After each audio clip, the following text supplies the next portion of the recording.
أفيونج.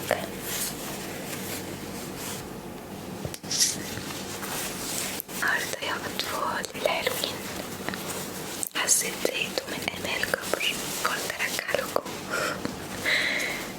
الوضع الطبيعي. لا النيلة دي ايه ده يا فندم؟ طيب خلي واحدة واحدة. كان يا مكان يا سعد يا كرام ولا يحلى الكلام إلا بذكر النبي عليه الصلاة والسلام.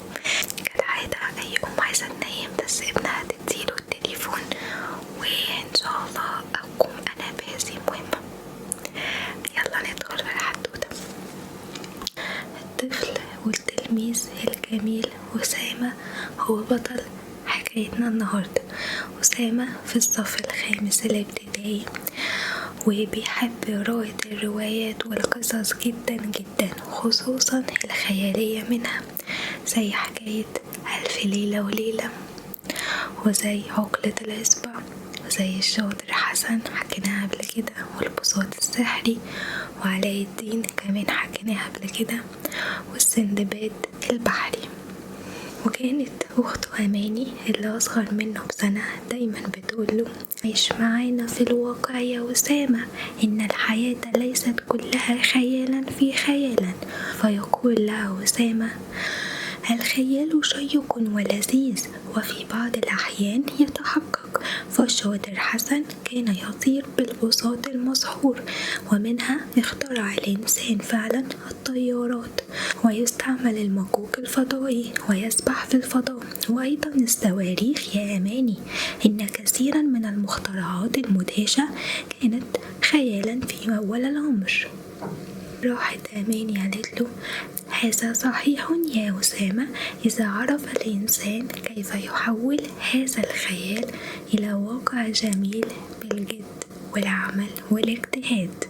وفي يوم من الأيام خرج أسامة التلميذ الشاطر الجميل إلى حديقة بيته، متجها إلى حديقة منزله. وسند راسه كده على الشجرة في الجنينة الجميلة بتاعة بيته اللي مليانة أشجار وعصافير وخضار يمين وشمال. سند راسه وفجأة بص لقى في ايده خاتم سليمان.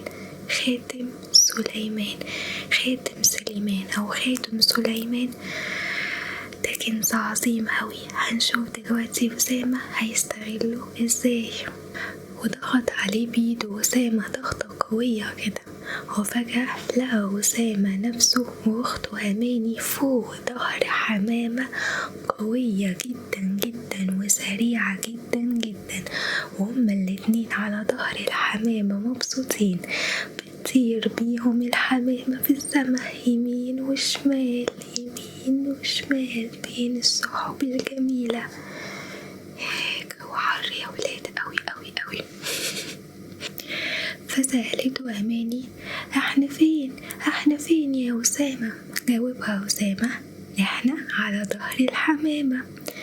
أماني بس ايه ده احنا صغيرين خالص، ده احنا ما نتشافش، ده احنا في حجم عقلة الإصبع. اتحول أسامة وأخته أماني لعقلة الإصبع. عقلة الإصبع يعني حاجة صغيرة جدا، دي عقلة ودي عقلة ودي عقلة، هو قد عقلة الصباع. تخيلوا، شايفين أنا دي عاملة ازاي؟ دي شبه الطفلة اللي في 5 ابتدائي. مش بحب شكل ايدي بس.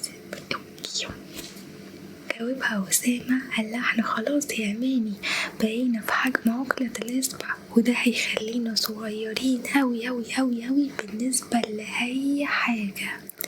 قالت له أماني بس أنا خايفة يا أسامة، أنا خايفة الحمامة بتاعتك دي توقعنا، احنا تحتنا البحر، انت مش شايف ولا ايه؟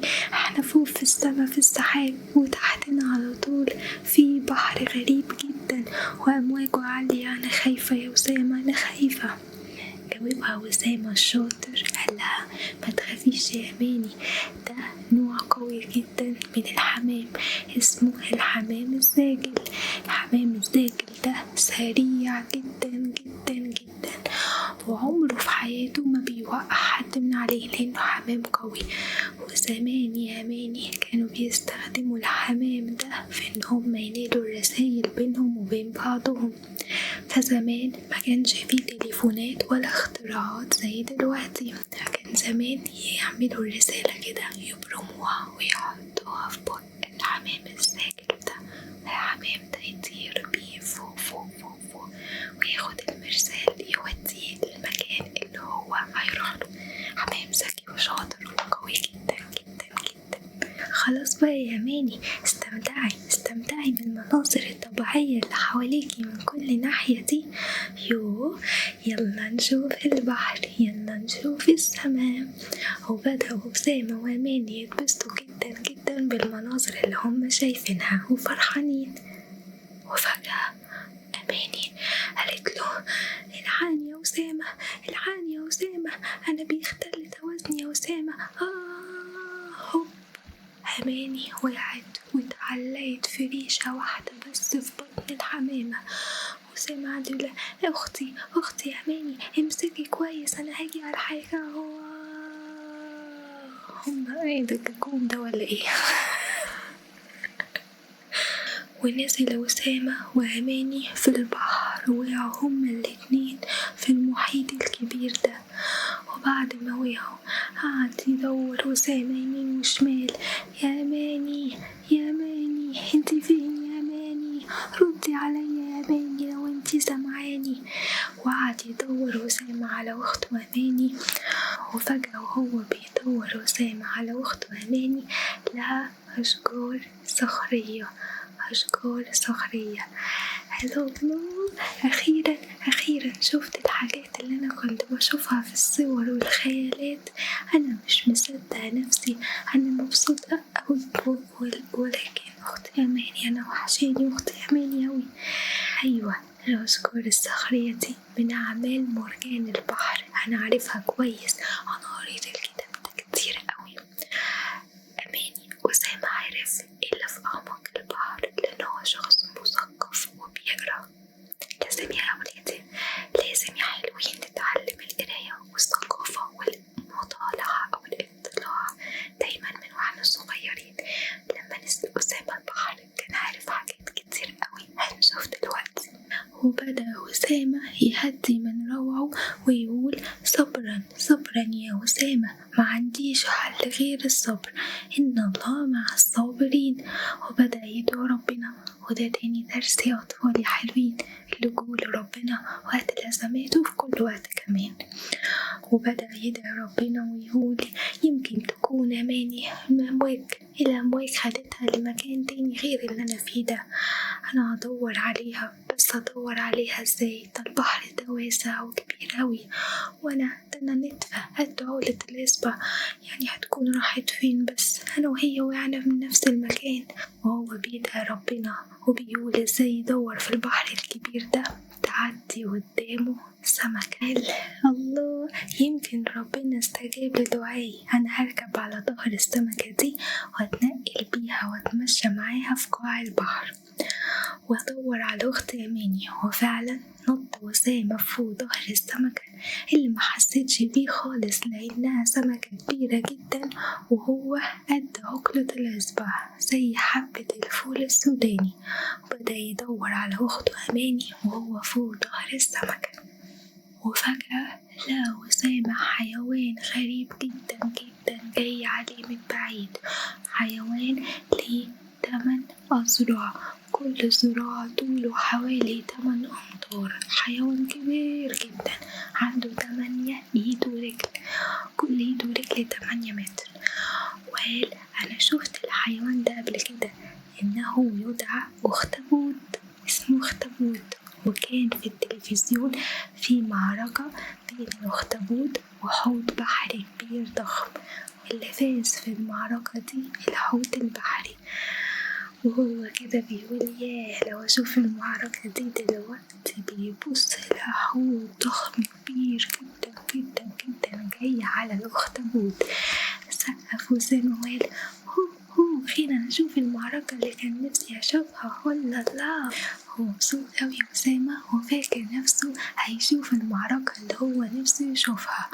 هو اتفاجئ أسامة لما لقى الأخطبوط بيجري من الحوض وبيخرج مادة من جسمه زي الحبر، خلت المية من حواليه الحوت ما يقدرش يشوفه خالص، وكلها مية داكنة، ما قدرش الحوت يشوف الأخطبوط، وهرب جري الأخطبوط من الحوت.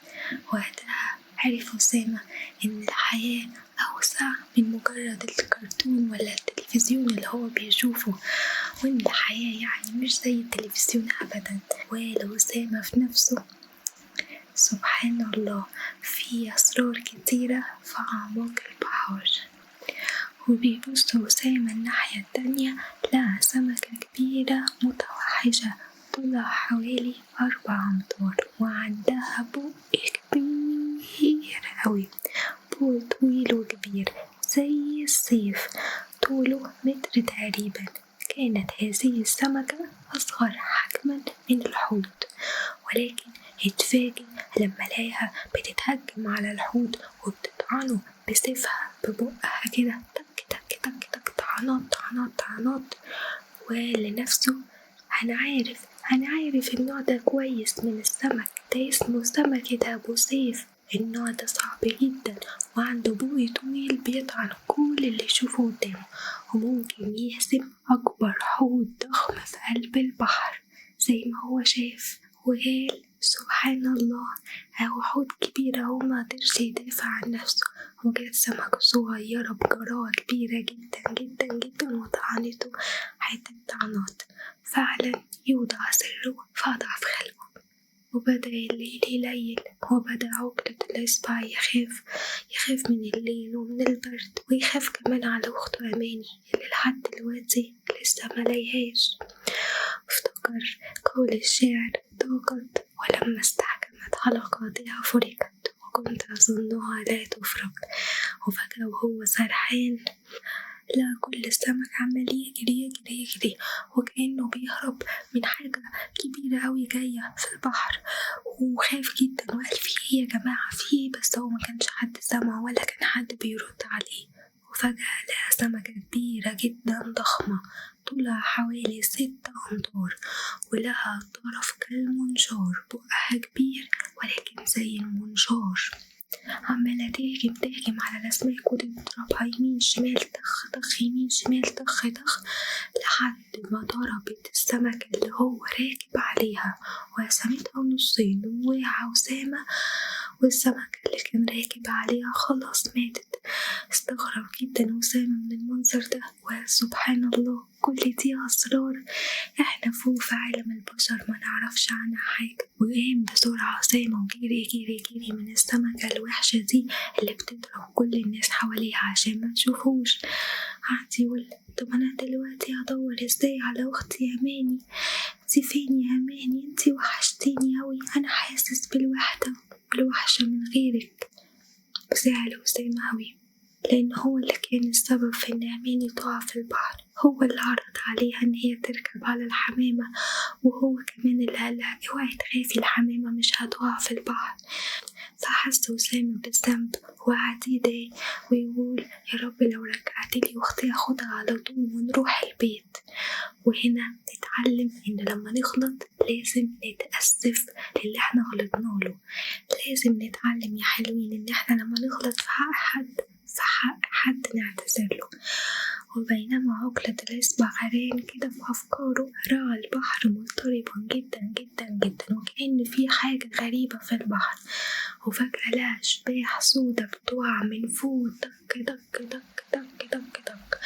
أشباح سودا كبيرة بتقع من سطح المية تسكت وتكن في قاع البحر كده تسكت خلاص. بدأ يخاف أسامة ويجي يمين وشمال علشان الأشباح دي متجيش فوق راسه يمين وشمال. بدأ يستخبى من الأشباح السودا دي، ولما الأشباح بطلت تنزل من سطح المية بدأ يقرب منها بشويش ويلمسها ويشوف هي دي، ويبص أسامة ويقول ايه ده؟ دي ما طلعتش أشباح، دي أنابيب صخرية سودا. الظاهر كده في حد من فوق بيرمي أنابيب سودا علينا. وفجأة لقى مجموعة كبيرة من الغواصين جايين يتأكدوا إنه المواسير دي أو الأنابيب دي نزلت فعلا قاع البحر. ضحك أسامة وقال ما طلعتش أشباح يعني ولا حاجة. وفجأة أسامة كده قاعد ويشوف الأنابيب دي وبيتفحصها، لقى صوت غريب جدا جدا جدا. قال ايه ده؟ الصوت ده أنا عارفه كويس، ده صوت أماني أختي، انت فين يا أماني انت فين؟ لا، بتصرخ وبتعيط وبتقول ده أنا هنا يا أسامة محشورة ما بين أنبوبتين، تعالى الحقني بسرعة، رجلي وجعتني يا رجلي الحقني يا أسامة. قال أنا جايلك يا أماني. وبدأ يتنطط أسامة في قاع البحر ويروح لأخته أماني، ولقاها فعلا محشورة ما بين أنبوبتين. قال لها أنا هشيل الأنبوبة. قالت له بس توخى الحذر يا أسامة. قال لها أنا شجاع صحيح يا أماني، ولكن مش متهور، علشان نعرف يا أطفال يا حلوين الفرق ما بين الشجاعة والتهور. وخرج أسامة أماني من الأنبوبتين وحضنوا بعض، وقال لها أسامة انتي وحشتيني أوي، انتي كنتي فين؟ قالت له أماني أنا كنت في مكان بعيد أوي عن هنا وحاولت أجيلك. بدأ يحكي لها أسامة عن كل حاجة شافها في أعماق البحر. شاف الأخطبوط ازاي هو هرب من الحوت الكبير وجاب الحب وخرج مادة من جسمه، وجال عن سمكة أبو سيف وسمكة أبو منشار. وقال لها أسامة يلا يا أماني هاتي ايديكي وعمرنا ما نسيب ايد بعض أبدا. قالت له أماني وهو كذلك يا أسامة، احنا هنمسك ايد بعض ومش هنسيب بعض تاني أبدا عشان ما نتوهش عن بعض. قال لها أسامة وانتي كنتي فين كل ده؟ احكيلي ايه اللي حصل معاكي. قالت له أماني أنا قعدت أنزل تحت أعماق البحر، وكنت خايفة جدا علشان كنت كل ما أنزل بيختفي الضوء وبحس بالبرد أكتر. وحكت له أماني إزاي شافت أشكال وألوان من الأسماك في قاع البحر المظلم، وقالت له شفت سمكة قدامها ضوء كشافا ينير لها الطريق، ورأيت سمكة في رأسها ضوء أحمر وفي ذيلها ضوء أزرق، ورأيت سمكة يخرج النور من جسمها كله، ورأيت أسماك أخرى تستطيع أن تطفئ ضوءها متى تشاء وتشعله عندما تريد. قالت له ده عالم واسع وغريب أوي يا عقلة الإصبع. قال لها قولي يا أماني سبحان الله. وقرروا أسامة وأماني إن هما يطلعوا فوق سطح البحر عشان يشوفوا ايه حكاية الغواصين دي وايه حكاية الأنابيب دي. ولما وصلوا أسامة وأماني لسطح البحر شافوا جزيرة صغيرة في وسط المية مصنوعة من الحديد، وبجانبها ترسو سفينة، وفي الأعلى تطير طائرة هليكوبتر. وشاف عقلة الإصبع وأخته أماني أحد الغواصين بيتحدث مع سكان الجزيرة، وعرف عقلة الإصبع وأماني إن هذه الأنابيب سوف تستخدم في نقل البترول من الجزيرة الحديدية على الخزانات على الشاطئ. ولقوا عمال كتير جدا بيشتغلوا على الجزيرة دي بجد وعمل واجتهاد. وقال لها أسامة يلا يا أماني ننزل تاني لقاع البحر علشان نستكشف الحاجات اللي موجودة تحت أكتر. وقتها سمع صوت أخته منى. قال ايه ده منى؟ طب أماني طب ماشي أماني ممكن، إنما منى ازاي؟ تيجي امتى يا منى؟ الله ده المغامرة حلوت وهنبقى 3. قالت له يا أسامة أنا أختك منى، قوم بقى يا أسامة قوم تعبتني معاك، يلا عشان نتغدى يا أسامة. قال لها أسامة يلا يا أماني يلا أنا مستنيك أهو في قاع البحر. قالت له منى يا أسامة يلا بقى يصحى أرجوك يلا يصحى. فتح أسامة عينه لقى نفسه في جنينة بيته وحواليه أخته أماني ومنى بيضحكوا عليه، وساند راسه على الشجرة وجنبيه كتاب مغامرات.